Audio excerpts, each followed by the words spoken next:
On monte à 48 heures de l'expiration du mandat du président Joseph Kabila, d'autant que les négociations entre le pouvoir et l'opposition ont été suspendues aujourd'hui, faute d'accord. Ces discussions dites de la dernière chance doivent reprendre mercredi. L'opposition, qui avait un temps envisagé d'appeler à manifester, a finalement renoncé. Et illustration de cette montée de la tension, 2 équipes de télévision belges ont été expulsées. Laurence Breck de la RTBF. Ces images ont été tournées discrètement dans l'aéroport de Kinshasa par une équipe de la VRT.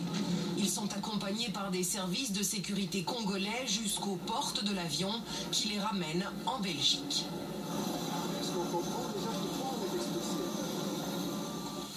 Leurs visas ont été annulés et ils ont reçu un procès-verbal de renvoi qui les déclare indésirables sur le sol congolais. Au total, 5 journalistes belges n'ont pas reçu les accréditations nécessaires pour travailler sur place et ont donc été expulsés. C'est un signe qu'il y a beaucoup plus derrière. Le régime est en train de devenir beaucoup plus dur qu'avant. Il y a beaucoup plus de mesures répressives envers des gens de l'opposition, de la société civile, les jeunes. Et ce que je crains, c'est ce qu'il prépare quelque chose encore pire. Un C-130 appartenant à la défense belge comme celui-ci a également été refoulé de Kinshasa ce jeudi, faute d'autorisation diplomatique en règle. Autant de signes d'une nervosité croissante des autorités congolaises.